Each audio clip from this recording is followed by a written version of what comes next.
Assalamualaikum warahmatullahi wabarakatuh. Bismillah, alhamdulillah, wassalatu wassalamu ala rasulillah, la hawla wa la quwwata illa billah, amma ba'd. Para jamaah sekalian, alhamdulillah, pada pertemuan kali ini kita sudah sampai kepada bahasan tentang Sayyidina Umar bin Khattab yang diberi gelar apa Pak? Al-Faruq atau pembeda antara yang batil dan yang hak, antara yang hak dan yang batil. Duduk-duduk kita ini dalam rangka mempelajari kisah-kisah daripada Nabi dan para sahabatnya dengan harapan mudah-mudahan kita dapat mengambil tauladan-tauladannya. Dengan demikian kita akan menjadi lebih bersemangat dalam rangka menjalankan sunnah-sunnahnya dan kewajiban-kewajibannya. Amin ya rabbal alamin. Para bapak, ibu dan saudara sekalian, kita lanjutkan bahasan tentang Sayyidina Umar. Jadi beliau ini mulai terbuka hatinya di tahun ke-6 kenabian. Jadi suatu saat Nabi menganjurkan para sahabat untuk hijrah ke Habasyah atau daerah Ethiopia sekarang. Nah, di saat gilirannya Sayyidina Umar untuk berjaga-jaga supaya tidak ada orang yang keluar dari Makkah, ada seorang wanita dengan bayinya digendong. Ini malam-malam, dini hari, naik turun bukit. Sayyidina Umar ini mulai berpikir. Sungguh kami telah menekan mereka. Kami telah menekan mereka. Kami telah menyiksa mereka. Tetapi kenapa hati mereka masih kokoh dengan keyakinannya? Jadi mikir masalah ini, Bu, dadanya sampai sesek. Sampai sesek dan ada terasa sakit gitu. Padahal kami telah menyiksa mereka. Tetapi mereka justru tambah kokoh imannya. Ada kekuatan apa kira-kira di balik semua peristiwa ini? Kenapa mereka semakin tambah kokoh? Maka dengan penuh keheranan, Sayyidina Umar ini bertanya kepada seorang wanita tadi. Siapa kemarin namanya, Pak? Sinten? Ummu Salamah. Sarang-sarang bener tuh eling. Ummu Salamah. Yang namanya aslinya adalah Hindun binti Abi Umayyah. Dan Ummu Salamah ini nanti akan menjadi salah satu daripada istri Nabi. Jadi salah satu istri Nabi. Baik. Kemudian Sayyidina Umar ini bertanya, wahai Ummu Salamah, kamu hendak kemana? Ini kan malam-malam. Lah kok berjalan sendiri, gendong anak. Dan yang pasti karena mau melakukan perjalanan panjang jauh, pasti dia membawa bekal. Masya Allah, ini wanita sendirian, gendong anak. Jawab Ummu Salamah, demi Allah, saya akan meninggalkan bumi Allah. Sebab kalian telah menyakiti kami, memaksa kami, sehingga Allah memberikan jalan keluar, yaitu hijrah ke Habasyah. Jadi hijrah yang pertama itu kemana, Bu? Ke Habasyah. Ke Habasyah. Nah, melihat seorang wanita malam-malam, bahkan dini hari, gendong bayi, naik turun bukit, Sayyidina Umar ini ternyata kasihan juga. Orang yang kerasnya demikian ini ternyata punya belas kasihan. Kemudian dengan rasa kasihan itu, Sayyidina Umar mengatakan, Pergilah wahai Ummu Salamah, semoga engkau selamat sampai tujuan. Masya Allah. Ini sebuah keajaiban, Pak. Jadi cinta Allah dengan Rasulnya ini membawa yang asalnya benci, ini tiba-tiba berubah menjadi kasih. Sayyidina Umar ini waktu itu bencinya luar biasa. Bahkan dia adalah satu di antara dua orang yang paling kejam ketika menyiksa para budak-budak itu. Tetapi ini kemudian berubah 180 derajat. Merasa kasihan dengan apa yang dia lihat. Nah, para jamaah sekalian, sesampainya di tempat yang disepakati oleh suaminya. Jadi suaminya ini berangkat duluan, yaitu Abu Salamah. Kemudian menceritakan apa yang dialami. Kemudian dia mengatakan bahwa saya ketemu Umar. Suaminya kaget, Umar? Sampean kok bisa selamat sampai sini? Tidak tahu. Kelihatannya Umar ini lebih soft, lebih lembut. Dan saya tidak pernah melihat kelembutan Umar selain apa yang saya lihat yang baru saja tadi. Nampaknya Umar ini mau masuk Islam, kata Ummu Salamah.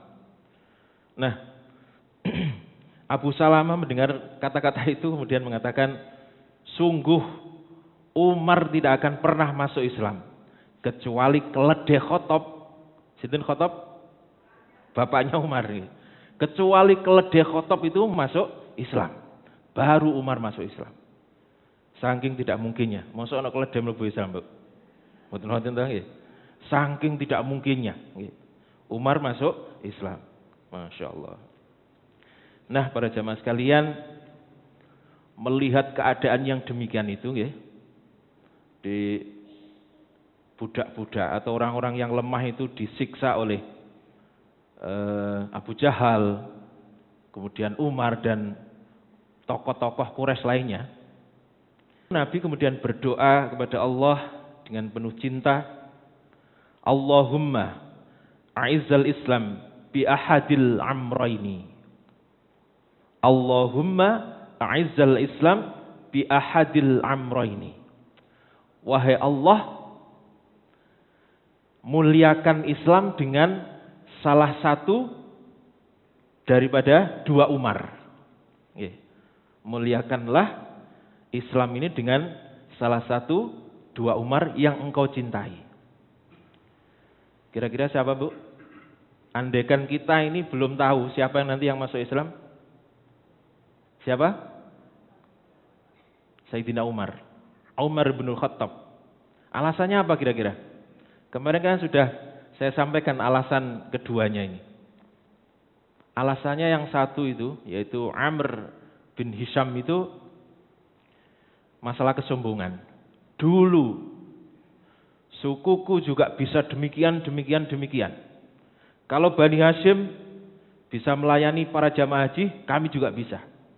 Bani Hashim melindungi orang, kami juga bisa. Tetapi sekarang mereka mengatakan bahwa di tengah-tengah mereka ada Nabi. Sementara di Bani saya atau di suku saya tidak ada. Maka sampai kapanpun saya tidak akan mau mengikuti Muhammad. Itu alasan Amr bin Hisham. Siapa kemarin Amr bin Hisham? Abu Jahal. Okay. Sementara Sayyidina Umar itu alasannya adalah alasan logis. Semenjak datangnya agama baru itu, kehidupan orang-orang Quraisy yang asalnya damai, tentram, sekarang menjadi kacau balau gara-gara agama baru. Sehingga bencinya luar biasa. Ini alasan keduanya. Jadi dengan alasan ini, andaikan kita belum tahu siapa nanti yang akan masuk Islam, kita sudah bisa menebak Allah akan memilih sinten? Umar bin Khattab. Sayyidina Umar bin Khattab. Nah, suatu hari pemuka-pemuka Quraisy ini berkumpul untuk memusyawarahkan bagaimana jalan keluarnya atau solusi dari keadaan yang kacau balau itu. Dan sumbernya adalah siapa, Bu? Sumber kekacauan ini adalah siapa sumbernya? Nabi kita Muhammad menurut mereka, okay? Menurut mereka. Okay? Menurut mereka sumber kekacauan ini adalah Muhammad. Nabi kita Muhammad. Okay? Mereka kemudian menyimpulkan untuk meredam kekacauan ini, maka cara yang paling efektif adalah melenyapkan sumber dari kekacauan itu. Siapa tadi? Nabi Muhammad SAW. Menurut mereka, gitu. Maka ketika dilempar pertanyaan, siapa yang berani langsung menghabisi Muhammad? Umar langsung angkat tangan. Saya. Gitu. Saya, kata Umar. Aku yang akan menghabisi Muhammad. Maka dengan wajah garang, gitu. Waktu itu panas, gitu. Terik, panas. Dengan wajah garangnya, Sayyidina Umar ini keluar sambil pedangnya sudah tidak sabar, sudah diunus, gitu. Sudah dipegang. Keluar sambil menenteng pedang ke tempat yang biasanya Rasulullah bersama para sahabatnya berkumpul. Ada yang ingat namanya apa tempatnya? Darul Arqam. Darul Arqam. Ini tempat berkumpul daripada Nabi dan para sahabat. Menuju ke Darul Arqam. Setiap orang yang dilewati, siang-siang, mesti banyak orang, hanya bisa melongo. Wih, Umar bawa pedang. Umar bawa pedang. Pasti sebentar lagi akan jatuh korban. Tinggal tunggu saja beritanya. Siapa yang akan jadi korban. Siapa yang kepalanya menggelundung. Masya Allah. Nah, di tengah perjalanan itu Umar bertemu dengan seseorang yang bernama Nu'aim bin Abdullah An-Naham. Nu'aim ini sudah masuk Islam tapi dirahasiakan. Nu'aim bin Abdullah bin Naham. Jadi dia sudah masuk Islam tetapi masih dirahasiakan. Melihat Umar yang jalannya cepat. Umar ini sekali lagi kalau jalan biasa saja cepat. Apalagi mempunyai tujuan. Tambah cepat. Prok. Sehingga Nu'aim ini kemudian mengikuti sambil lari.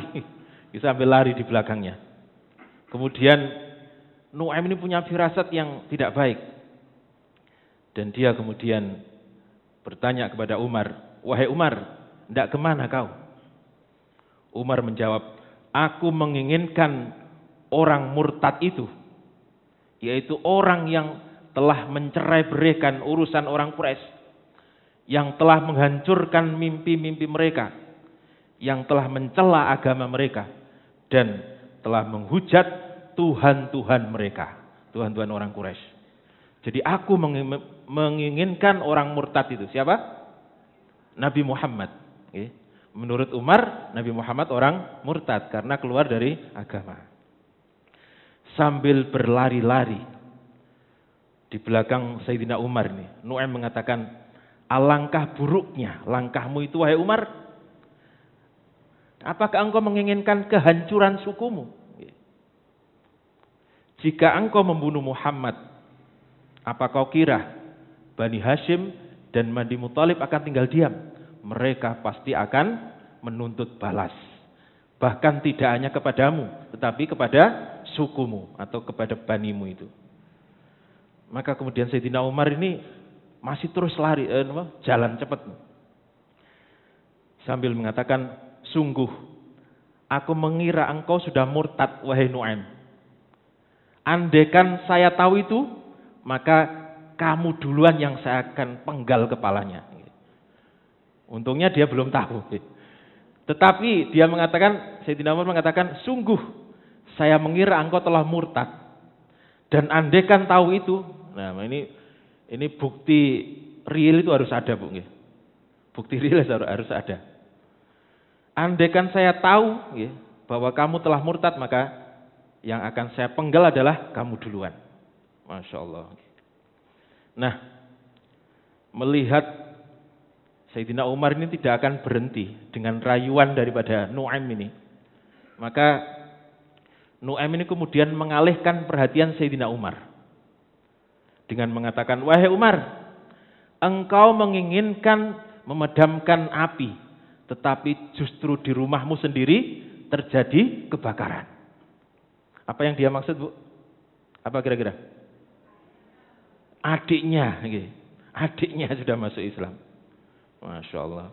Engkau ingin memadamkan api, sementara di rumahmu sendiri sedang kebakaran. Apa yang kau maksud? Siapa? Maka Sinten Nu'aim ini menjawab, iparmu atau anak dari pamanmu. Siapa, Bu? Sa'id bin Zaid namanya. Sa'id bin Zaid. Salah satu sahabat yang dijamin masuk surga. Jadi 10 sahabat yang dijamin masuk surga. Salah satunya adalah Sa'id bin Zaid. Ini tidak begitu terkenal. Orangnya biasa, perannya biasa, tidak begitu tampil. Sehingga kalau jenengan punya anak, kok disuruh tampil, isin-isin, biarkan saja, memang itu sifatnya. Tetapi itu tidak mengurangi kemuliaan daripada manusia. Contohnya adalah Sa'id bin Zaid ini. Dan adik perempuanmu, siapa namanya? Fatimah binti Khattab. Fatimah binti Khattab. Masya Allah.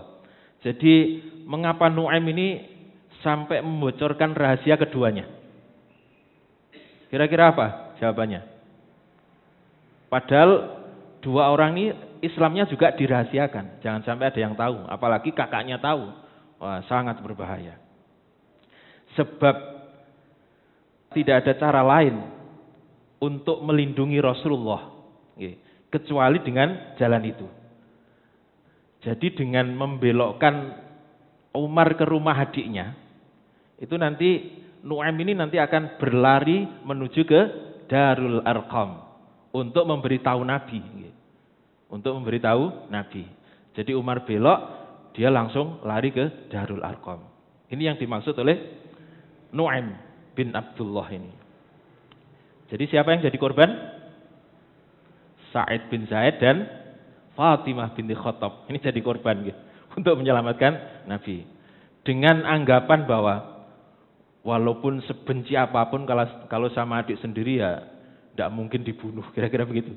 Akhirnya begitu Umar balik atau belok, Nu'aim ini kemudian menuju ke Darul Arqam. Nah, para jamaah sekalian, mendengar ucapan Nu'aim ini dengan wajah garangnya, Sayyidina Umar kemudian berbelok ke rumah adiknya, yaitu Fatimah binti Khattab. Dan saat itu di rumah sedang ada taklim, taklim kecil-kecilan 3 orang. Sinten mau? Suaminya namanya Sa'id bin Zaid. Sa'id bin Zaid. Kemudian adiknya Fatimah binti Khattab. Dan yang satu adalah seorang sahabat yang namanya Khabbab ibnu Arad. Fatimah dan Sa'id ini kan posisinya di rumah.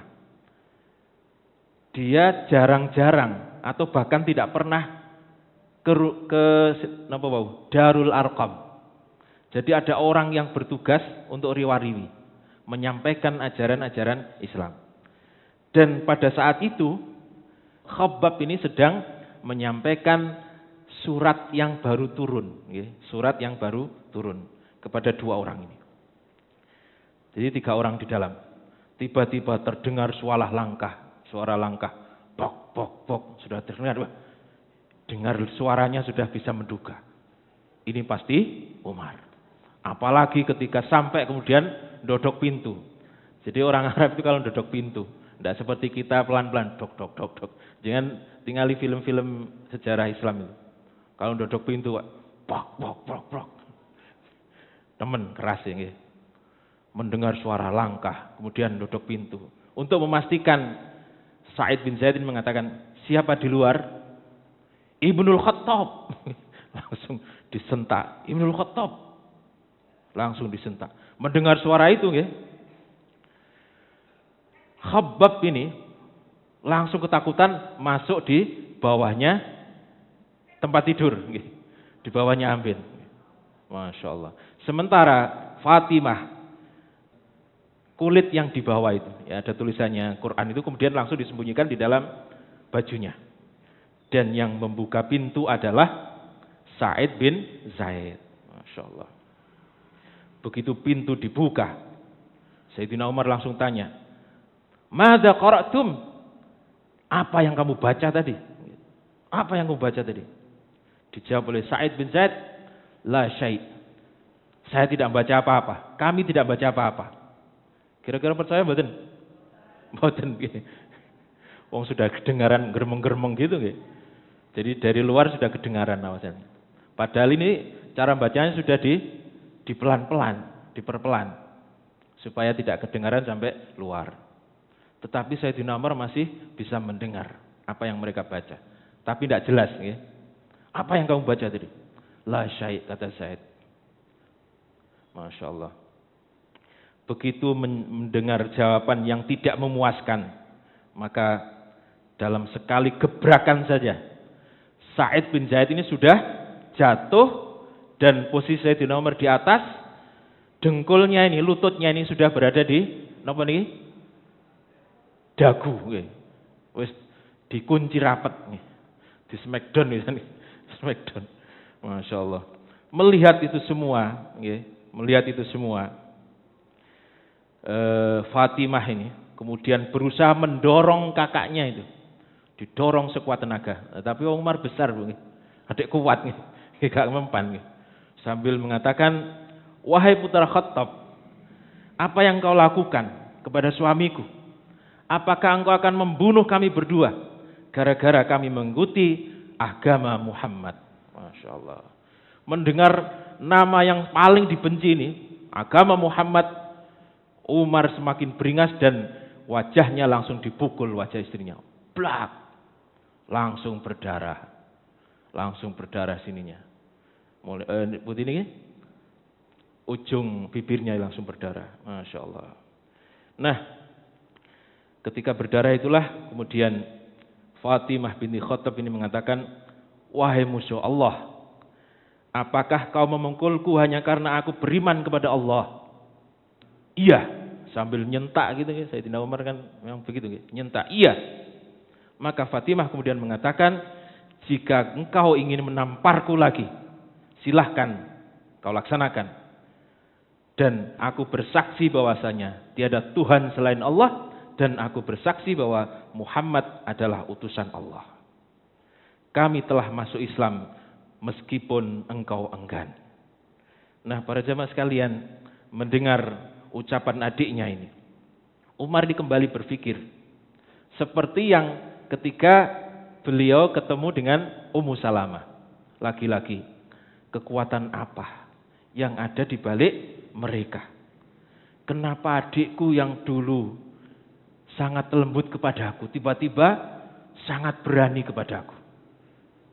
Saat ditampar masih berani ngomong loh, Pak. Saat ditampar ini. Kenapa adikku yang dulu lembut sekarang seberani ini kepadaku? Nah, melihat adiknya yang sekali lagi berdarah-darah itu, dalam hati Sayyidina Umar ini menyesal. Kenapa sampai saya ini tega menampar adik yang dari dulu aku kasihi? Kemudian dia melepaskan Sa'id bin Zaid dan kemudian pindah terus duduk di sebelahnya. "Berikan lembaran itu kepadaku." Kira-kira diberikan, Bu? Mboten nggih. Kenapa? Takut disobek, nggih. Takut disobek. Jangan-jangan diinjek-injek gitu. Itu Quran gitu. "Berikan lembaran itu kepadaku," kata Umar. "Wallahi," kata adik, "demi Allah, aku tidak akan pernah memberikan kepadamu." Kenapa wahai adikku? Ini mulai melunak ini. Kenapa wahai adikku? Karena melihat darah tadi. Kenapa wahai adikku? Karena engkau najis, sementara Al-Quran adalah suci. Karena engkau najis, sementara Al-Quran adalah suci. La yamassuhu illal mutahharun. Tidak ada yang boleh menyentuh kecuali orang-orang yang suci. Lalu apa yang harus aku lakukan, kata Sayyidina Umar. Mandi dulu, kata adiknya. Mandi dulu. Masya Allah. Jadi saking penasarannya. Jadi penasaran yang sudah memuncak. Apa sebenarnya kekuatan di balik semuanya ini. Akhirnya Sayyidina Umar ini menuruti perkataan adiknya. Disuruh apa, wow? Disuruh mandi. Disuruh mandi. Siang-siang panas nih, suruh mandi. Sekaligus mungkin untuk menebus kesalahannya itu tadi. Karena telah menampar adiknya sampai berdarah. Umar kemudian keluar mandi, lalu dengan rambut dan badan atau bajunya ya kelihatan basah-basah itu. Kemudian kembali dan mengatakan, sekarang serahkan lembaran itu kepadaku. Maka dengan penuh tanda tanya, ojo-ojo, kok dang dibeginikan dan seterusnya. Akhirnya Fatimah ini kemudian menyerahkan lembaran itu kepada Sayyidina Umar. Dan berlahan-lahanlah dia mulai membacanya. Surat apa, Bu? Toha. Ini sudah terkenal. Suratnya namanya Toha. Ayat 1-8. Lalu bagaimana bunyi dan isinya? Akan kita bahas pada pertemuan yang akan datang. Sekaligus PR panjenengan. Panjenengan nanti buka, dibaca-baca, difahami ayatnya. Ini surat luar biasa loh, Bu. Menjadikan orang sekeras Sayyidina Umar menjadi lunak, bahkan berbalik 180 derajat mau menerima Islam. Jenengan baca, jenengan lihat terjemahannya, kemudian difahami. Besok kita baca sama-sama. Demikian apa yang bisa saya sampaikan pada hari ini. Mudah-mudahan manfaat. Kurang lebihnya mohon maaf. Wassalamualaikum warahmatullahi wabarakatuh.